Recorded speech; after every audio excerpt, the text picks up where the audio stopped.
사도행전의 시작은 오순절 성령의 강림이 주는 혁명적이며 복음의 증거와 또 교회의 부흥을 증언하는 말씀으로 시작을 합니다. 베드로는 요엘서의 예언의 말씀을 인용하면서 나사렛 예수가 우리의 구주임을 선포합니다. 특히 베드로는 이스라엘 백성이 존경하는 성군 다윗의 증언을 예로 들면서 분명히 우리가 십자가에 못 박으라고 버린 나사렛 예수는 우리의 구주시며 메시아임을 설교하는 겁니다. 당시에 이 말씀을 들었던 유대 사람들은 이제 우리가 어찌할꼬 이렇게 말을 했습니다. 자, 37절의 말씀을 읽어보겠습니다. 시작.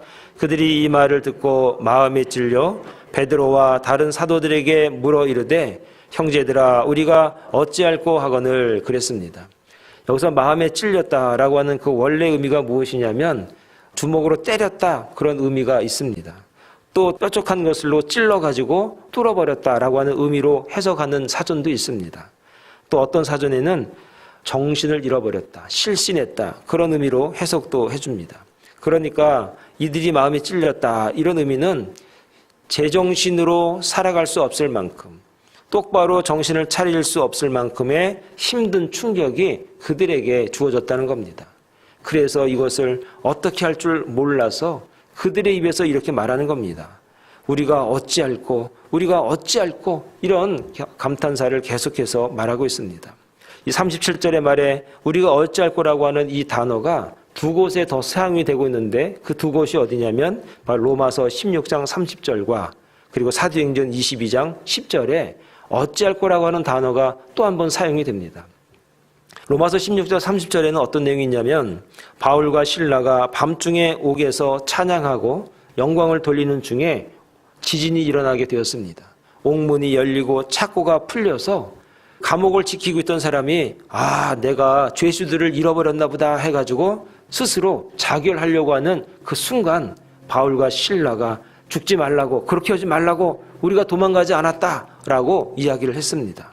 그때 그 광경을 지켜보던 그 간수가 선생님 우리가 어떻게 하면 구원을 받을 수가 있습니까?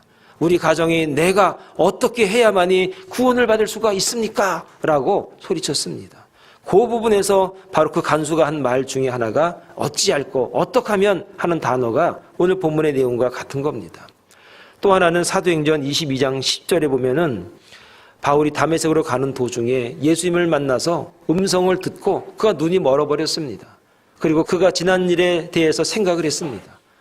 내가 정말 메시아 예수 그리스도를 내가 핍박했던 정말 나쁜 사람이었구나 라고 회개하면서 이제 하나님, 이제 주님 내가 어찌하면은 내가 새로운 인생을 살 수가 있습니까? 어떤 인생을 살아야만이 주님을 위한 인생으로 살아갈 수가 있습니까? 라고 고백하는 장면이 사도행전 22장 10절에 나옵니다. 이 두 가지 내용과 오늘 본문의 내용이 바로 같은 겁니다.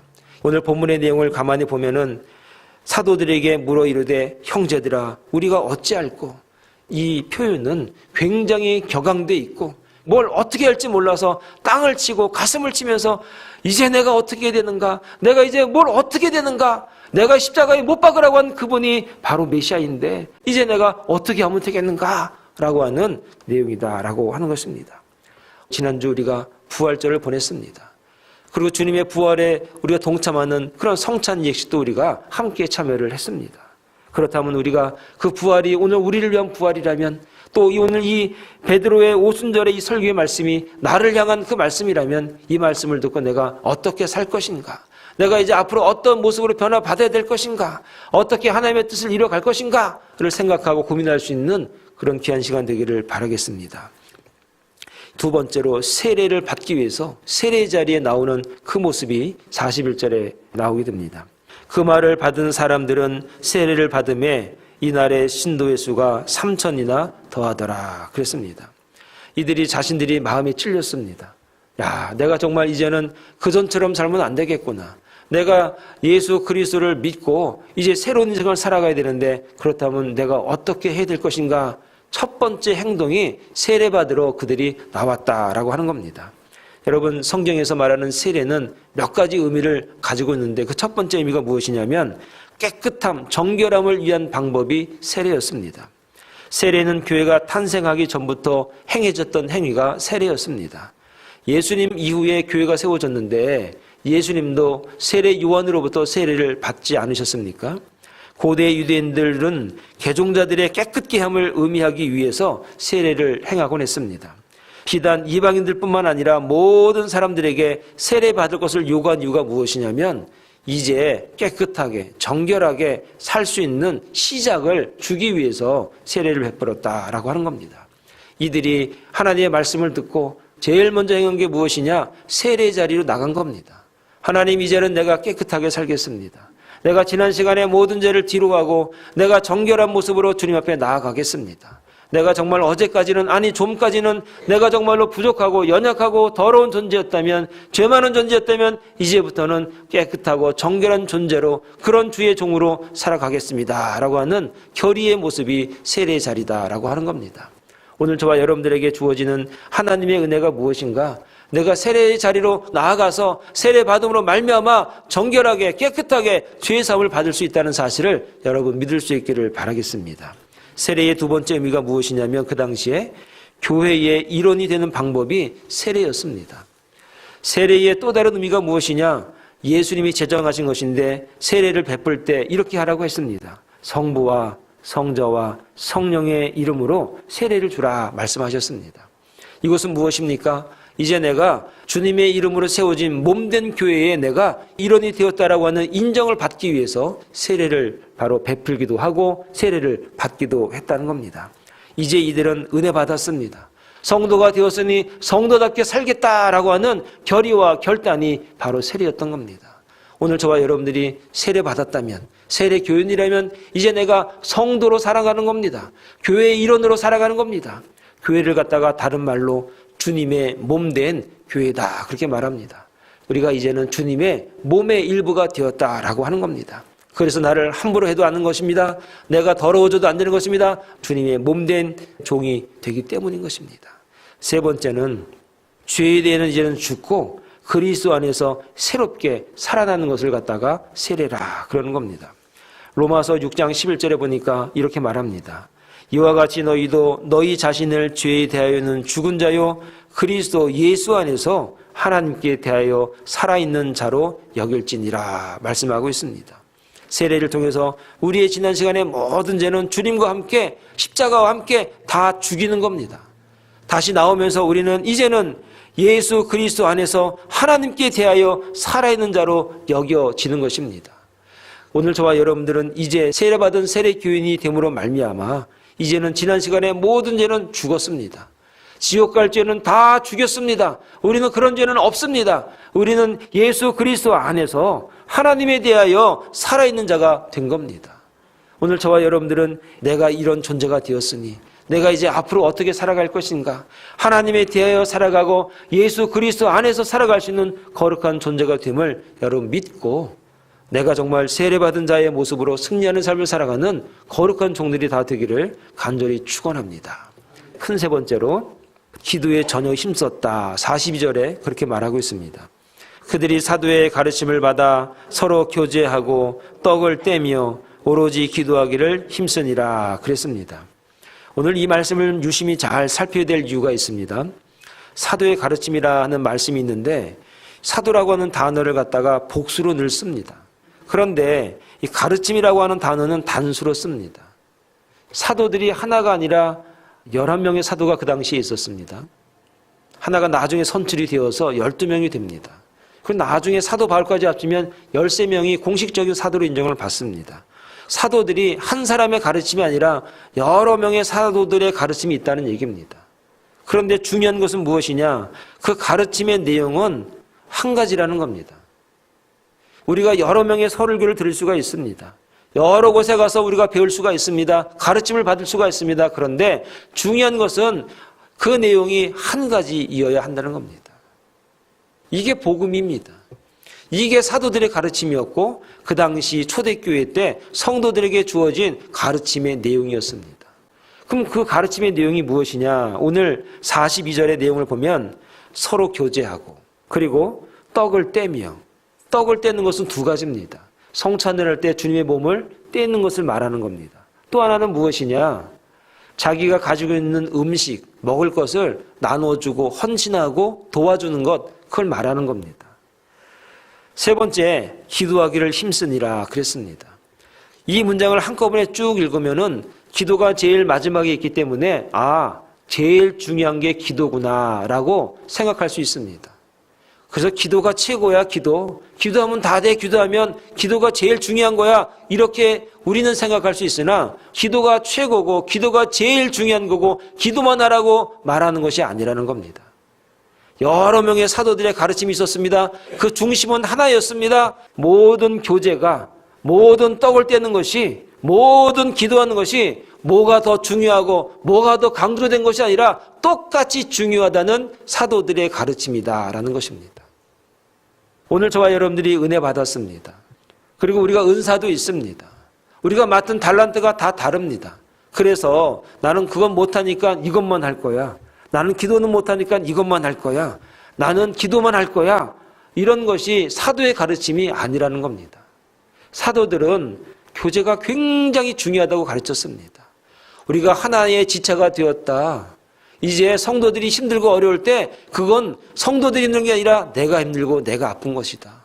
교제가 굉장히 중요하다고 가르칩니다. 헌신이 굉장히 중요하다고 가르칩니다. 기도도 중요하다고 오늘 본문에서 가르치고 있는 것입니다. 이걸 갖다가 신앙의 균형이라고 말하는 겁니다. 제가 잘 아는 분 중에 한 분이 차 딜러를 오래 하신 분이 있습니다. 좋은 차, 고급스러운 차는 뭐가 다른지 아세요? 이렇게 말을 하더라고요. 그래서 뭐가 다릅니까? 물어봤더니 차의 균형이 좋습니다. 그게 무슨 말이에요? 그랬더니 차를 반으로 딱 나누면 오른쪽과 왼쪽에 균형이 똑같아야 됩니다. 고급차일수록 소음이 없고 균형이 잘 잡아져 있기 때문에 어떤 환경이나 도로의 환경에 따라서 차가 소리가 나거나 불안하거나 불편하지가 않고 안정성을 유지해주는 차가 고급차다 그러는 겁니다. 여러분, 고급스러운 성도는 어떤 성도일까요? 그럼 서로 교제하고 떡을 떼고 기도하는 이 균형이 잘 맞아있는 성도가 고급스러운 성도입니다. 무게감 있는 성도입니다. 값어치 있는 성도인 것입니다. 사랑하는 여러분, 그렇기 때문에 저와 여러분들이 고급스러운 성도가 되기를 바랍니다. 값어치 있는 성도가 되기를 바랍니다.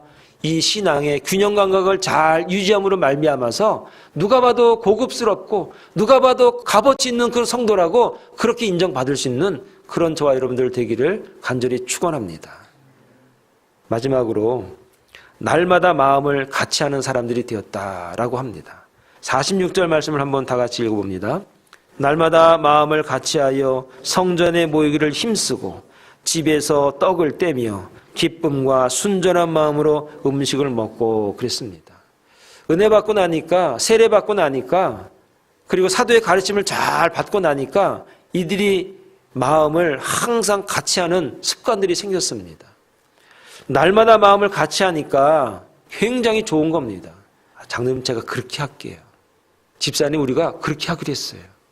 집사님 생각이 맞다고 우리가 생각해요. 우리가 그렇게 될게요. 그 마음으로 우리가 따라갈게요. 그렇게 우리가 하나 되기로 우리가 마음을 먹었어요. 나한테 맞추는 게 아니라 내가 맞출게요. 이렇게 날마다 마음을 같이 하니까 45절에 재산과 소유를 팔아서 각 사람의 필요를 나눠주는 겁니다. 46절에 보니까 성전에 모이는 게 너무나 좋은 겁니다. 부담되는 게 아니라, 걱정되는 게 아니라 맞춰주는 사람이 있고 또 내가 맞춰줄 사람이 있으니까 너무나 성전에 가는 게, 교회 가는 게 그냥 행복하고 좋은 겁니다.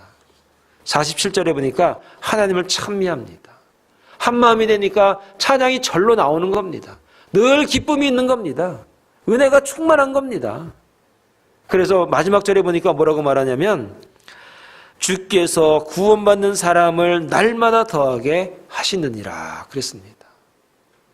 사람들이 마음이 하나가 되니까, 내가 맞춰준다고 하니까, 맞춰줄 준비가 되어 있으니까 그 교회가, 그 성전이, 그 초대교회가 날마다 구원받는 사람들이 더하고 더하고 더하더라. 여러분, 좋은 사람은 내가 그 사람에게 맞춰줄 줄 아는 사람이 그 좋은 사람입니다. 나쁜 사람은 어떤 사람이냐면은 나한테 맞추라고 하는 사람. 좋은 부모는 자식에게 맞출 줄 아는 부모가 좋은 부모입니다. 좋은 남편은 아내에게 맞춰줄 줄 아는 남편. 좋은 아내는 그럼 어떤 아내일까요? 남편에게 맞춰줄 줄 아는. 그럼 이거를 계속 응용할 수가 있어요. 좋은 시어머니는 어떤 시어머니일까요? 며느리에게 한번 맞춰주는 거예요. 그럼 좋은 며느리는 어떤 며느리예요? 시어머니 한번 맞춰보는 거죠. 어머니 제가 한번 따라갈게요. 그러면 이제 여기서 조금 더 확장을 하는 거예요. 좋은 목사는 어떤 목사일까요? 성도들을 맞출 줄 아는 목회자. 또 하나 있죠, 이제. 좋은 성도는 어떤 성도일까요? 목사는 맞춰야 돼요, 이거? 손해보면 되겠어요, 이거? 이렇게 상대를 맞출 줄 아는 성도. 그런 성도가, 그런 교회가 좋은 교회 아닙니까?